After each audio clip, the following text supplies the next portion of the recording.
Halo, Assalamualaikum warahmatullahi wabarakatuh. Selamat pagi semuanya. Kembali lagi bersama saya Zangun. Kali ini kita akan membahas sebuah bahasa pemrograman, yaitu JavaScript. Oke, kita akan membahas beberapa poin.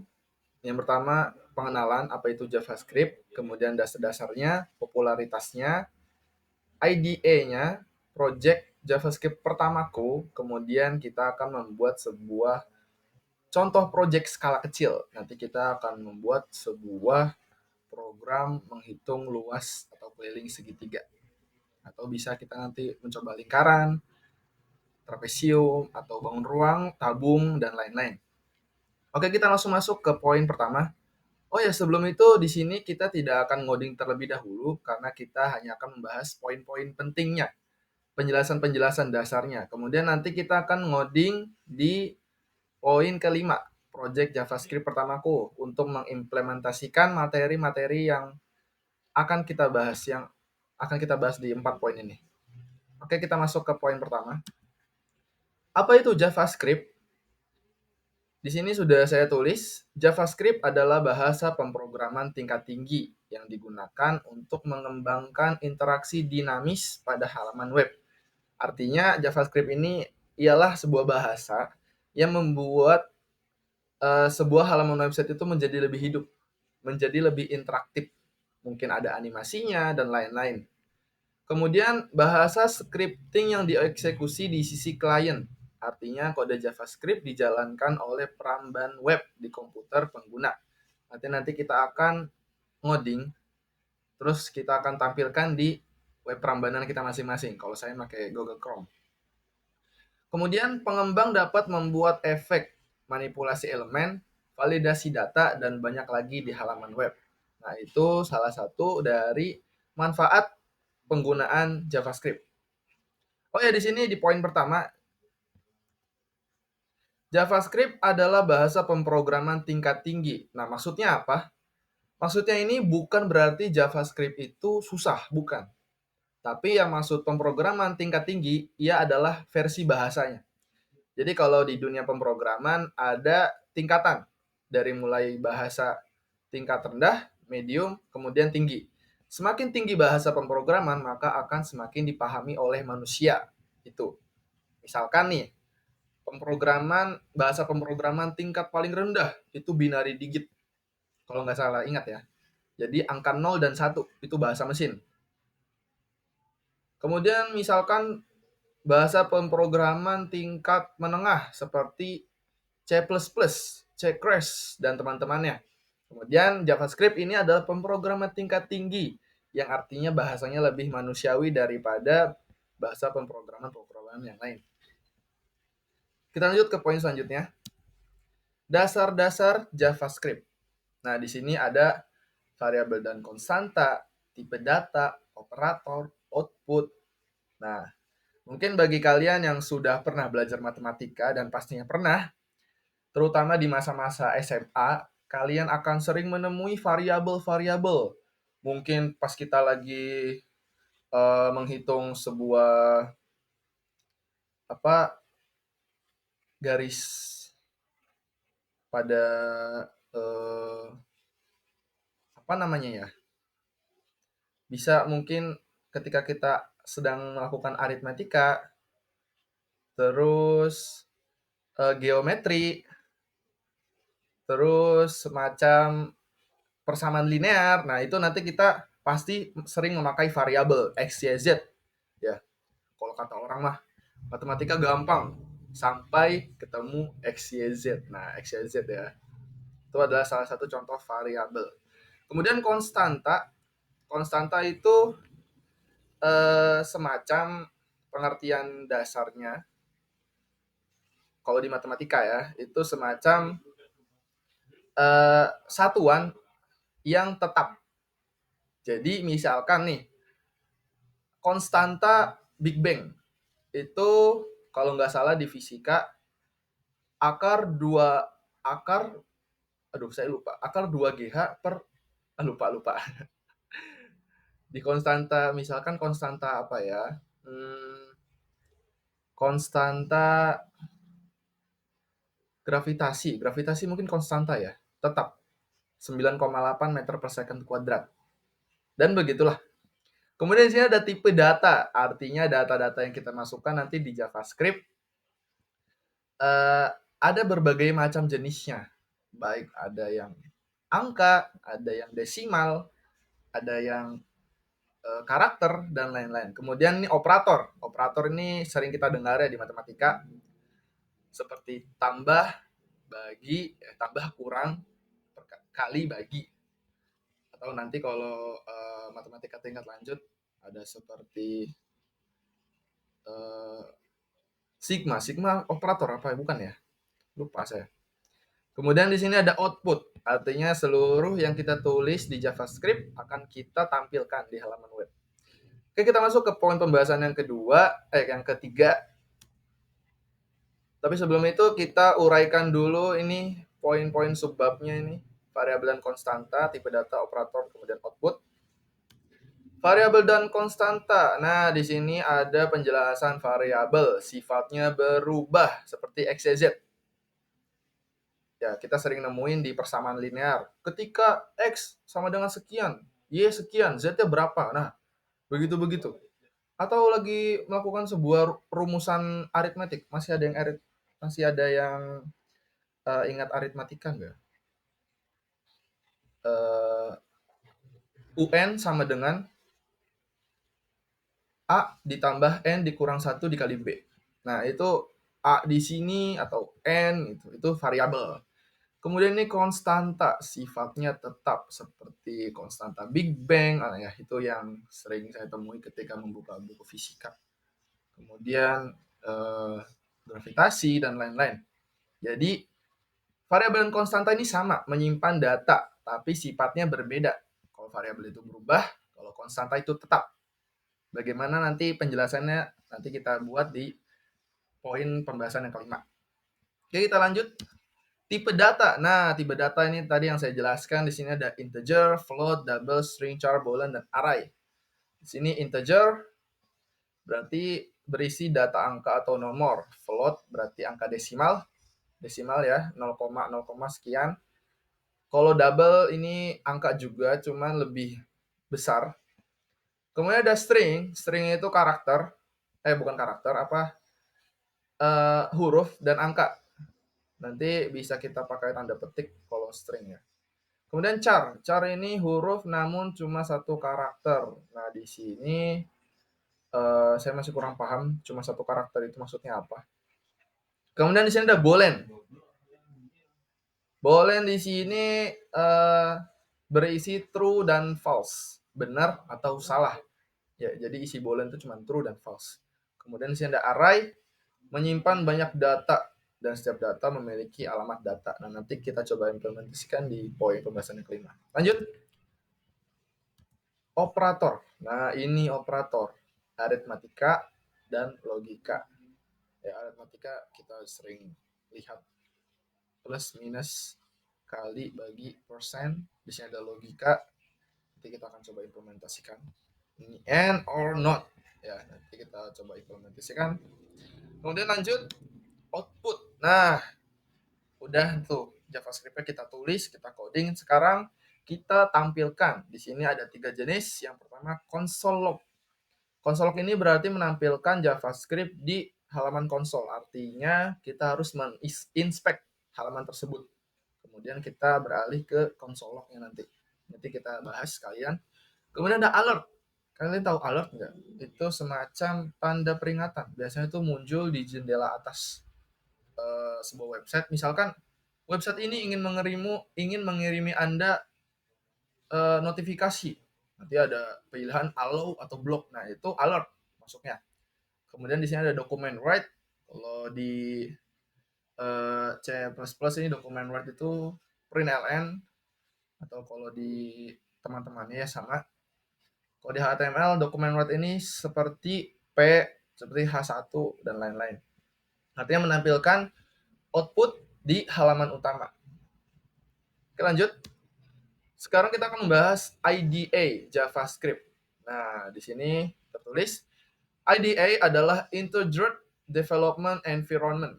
sebuah perangkat lunak yang membantu pengembang dalam menulis, menguji, dan mengelola data. Jadi IDE ini adalah sebuah perangkat lunak yang membantu kita dalam menuliskan kode-kode JavaScript ini.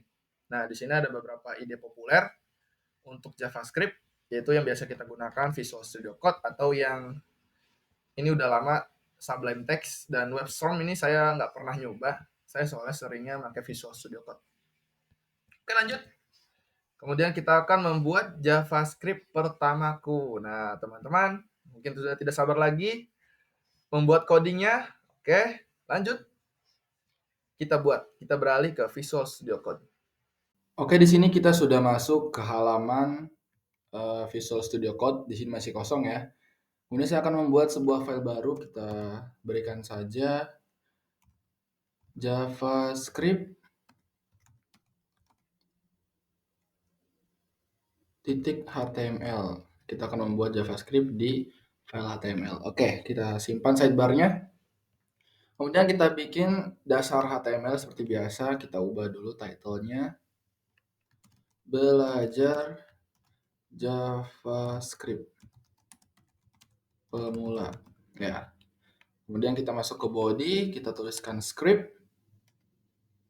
Nah, di sini kita bisa mulai menulis coding bahasa JavaScript-nya. Kita buka dulu tadi PowerPoint kita. Nah, di sini tadi kita membahas dasar-dasar JavaScript ya. Di sini ada variabel, konstanta, tipe data, operator, dan output. Nah, di sini kita masuk ke yang pertama, variabel. Nah, variabel kan di sini menyimpan data ya. Nah, di sini ada tipe datanya, ada integer, float, double, char, boolean. Oke, pertama mungkin kita akan mencoba membuat sebuah string ya. Atau integer dulu nggak apa-apa, integer. Oke, di sini kita buat sebuah variabel, ketik saja var, kemudian misalkan nomor. Jadi variabelnya bernama nomor. Isi nomornya itu misalkan 10. Nah, ini adalah sebuah tipe data string. Integer, angka ya. Kemudian misalkan kita ingin membuat sebuah string ya, yang gampang-gampang aja dulu. Di sini ada string, huruf dan angka. Kita bisa buat sebuah variabel nama.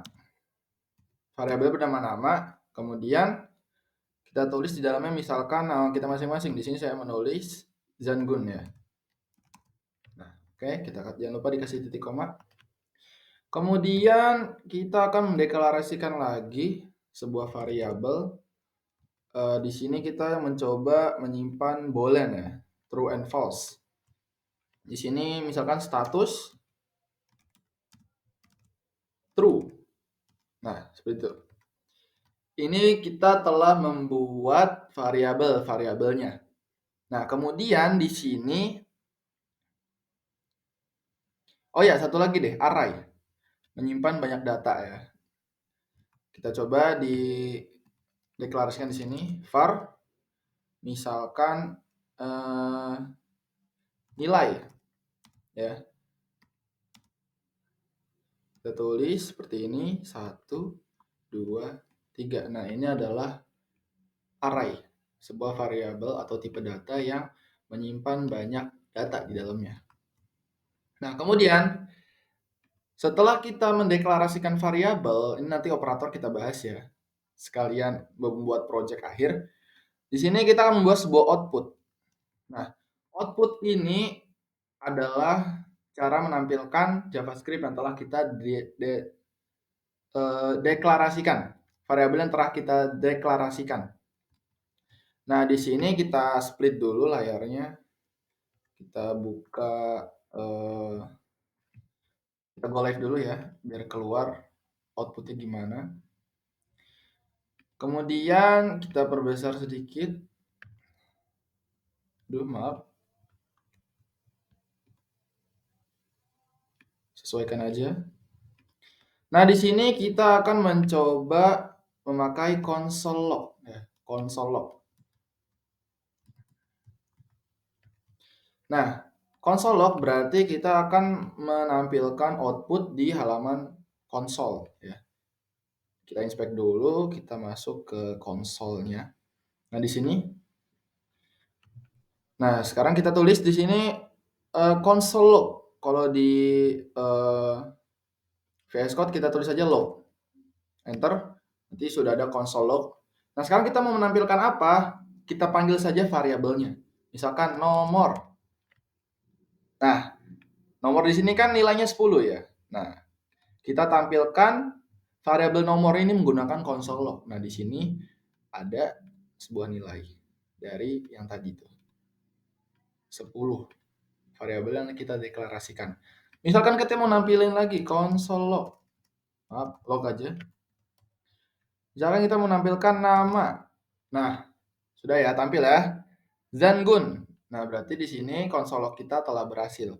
Atau masih penasaran, bisa kita tampilkan juga log status. Variabel status ya. Nah, di sini udah keluar true. Ya, sudah berhasil berarti. Nah, sekarang kita akan mencoba menggunakan alert. Ya, alert. Alert itu semacam peringatan, jadi nanti bakal ada yang keluar dari atas sini. Kita hapus dulu yang console log-nya.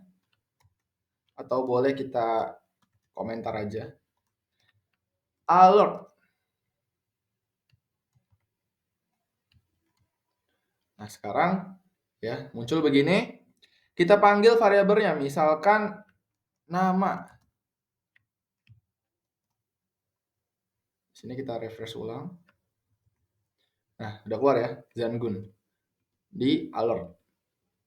Apa namanya, semacam peringatan gitu. Kemudian misalkan kita mau ubah sedikit.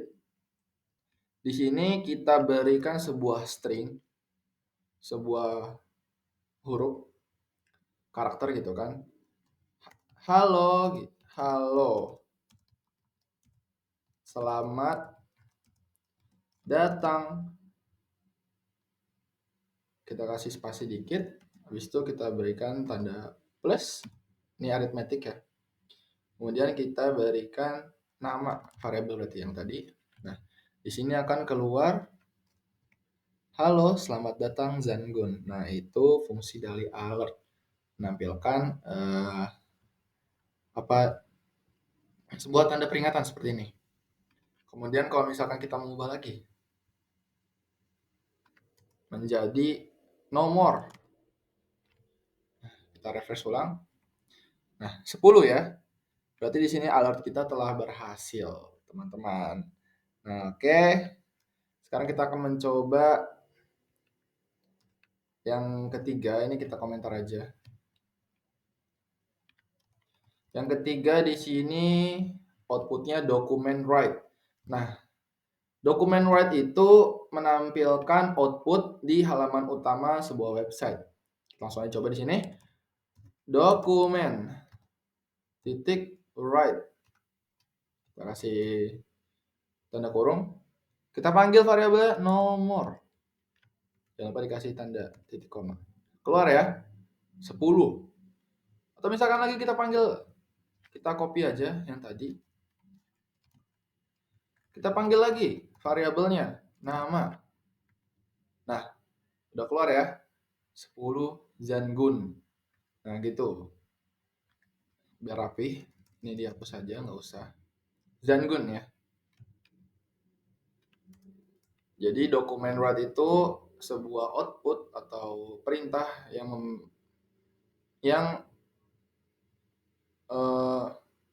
mengeluarkan output di halaman utama sebuah website. Itu fungsi dari dokumen write. Kemudian di sini udah yang tadi ya. Operatornya. Nah, sekarang kita akan membahas operator. Karena operator ini berkaitan sedikit dengan matematika ya. Kita akan langsung buat saja ini project JavaScript. Membuat penghitung luas segitiga. Nah, sekalian praktek di operator. Di sini kita akan menggunakan aritmatika dulu untuk logikanya mungkin di video berikutnya. Langsung aja di sini kita akan membuat sebuah project JavaScript, membuat penghitung luas segitiga. Kita masuk ke codingan. Kita hapus dulu yang tadi. Atau boleh di komentar aja. Sekarang kita akan mendeklarasikan dulu variabel dari segitiga itu rumusnya apa ya? Masih ada yang ingat? Alas kali tinggi bagi 2 atau setengah kali A kali T. Oke, di sini kita akan mendeklarasikan pertama var alas ya. Alas segitiga sama dengan misalkan 5 atau 14 deh. Kemudian kita buat sebuah variabel lagi bernama tinggi segitiga. Oh, yang perlu diperhatikan di sini diawali dengan huruf kecil, kemudian kata keduanya diawali dengan huruf besar ya. Itu adalah sintaks JavaScript. Tinggi segitiga misalkan 5. Nah, kita buat sebuah variabel lagi. Variabel lagi. Kita namakan luas ya. Luas segitiga. Sama dengan apa rumusnya tadi? 1/2 dikali alas segitiga dikali tinggi segitiga. Kita kasih titik koma. Nah, sekarang sudah kita buat variabelnya. Kita akan menampilkannya di console log. Kita inspect dulu. Sini udah keluar ya. Teman-teman bisa dokumen write bisa atau di alert bisa, tapi di sini saya akan menggunakan console log aja. Oke, kita panggil console log ya. Log luas segitiga. Nah, 35. Kira-kira benar nggak? Kita periksa ya. Ini alas segitiga 14. Tinggi segitiga 5. Luas segitiga setengah dikali alas dikali tinggi. Apakah benar? Kita tes ya. Kita coba ke Chrome dulu. Misalkan cari kalkulator online ya. Saya nggak punya kalkulator offline ya. Di sini kita akan coba sampingkan ya. Gimana ini? Ini aja deh. Alas luas segitiga di sini 1/2 ya. Kita tulis dulu 1/2. 1 dibagi 2 dikali alas segitiga, alasnya 14 kali 14 dikali di sini tinggi segitiga, tingginya 5 kali 5. Nah, berapa jawabannya? 35. Betul ya? Di sini outputnya 35. Berarti program penghitung luas segitiga kita berhasil, guys. Nah, gitu. Itu salah satu contohnya. Atau mungkin teman-teman mau membuat sebuah project lain, misalkan penghitung luas lingkaran. Oke, kita buat. Tapi di sini ada yang lupa saya sampaikan. Di sini ada variabel dan konstanta. Variabel dan konstanta sama-sama menyimpan data tapi sifatnya berbeda. Yang variabel itu berubah, yang konstanta itu tetap. Kita coba apa maksudnya perbedaan berubah dan tetap ini. Oke, misalkan kita punya sebuah var. Pertama kita var dulu ya. Var nomor. Kita beri nama nomor. Kemudian misalkan 10. Kita panggil di konsol log. Nomor. Keluar ya 10. Keluar, oke. Sekarang kita timpa. Kita buat sebuah variabel nomor lagi. Namanya nomor. Kemudian misalkan di sini 15. Ya, kita panggil lagi. Nomor. Nah, keluar 15. Nah, ya. Jadi variabel ini bisa dirubah. Dia itu fleksibel. Tapi kalau kita buat sebuah konstanta, cons ya, nomor, jangan nomor lagi deh, nilai. Misalkan nilainya 5, ya, nilainya 5. Kemudian kita tampilkan nilai. Ya, sudah tampil 5. Kemudian kita buat sebuah cons lagi, konstanta, namanya nilai. Ya, namanya nilai sama dengan kita misalkan 10. Nah, ada error tuh. Kita lognya, kita panggil nilai. Ya, sintaksnya error. Sintaksnya error di sini ada pemberitahuan. Mana nggak ada pemberitahuan. Sintaksnya error ya. Kita coba yang ini kita komentarin dulu. Sintaksnya error.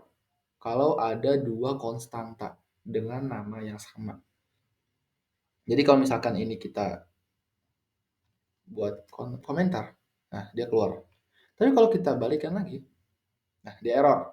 Jadi konstanta itu nilainya tetap. Kalau sudah dideklarasikan di awal, dia tidak bisa diubah-ubah semena-mena gitu kan. Tapi misalkan kalau kita ubah di sini jadi angka. Kita panggil lagi di sini angka. Nah, bisa ya. Jadi itu adalah perbedaan antara konstanta dan variabel. Nah, di sini mungkin teman-teman mau coba membuat sebuah lingkaran, rumus penghitung lingkaran. Kita buat konstanta ya. Rumus lingkaran itu kan rumus luas lingkaran, pi r kuadrat. Pi dikali R dikali R, jari-jari ya. Pi di sini kan nilainya itu tetap. Nggak bisa dong. Di keadaan ini, pi-nya ini, di keadaan lain, pi-nya yang lain. Enggak. Jadi, pi adalah sebuah konstanta. Oke, di sini kita tulis const pi sama dengan, kita pakai aja yang 3,14 ya.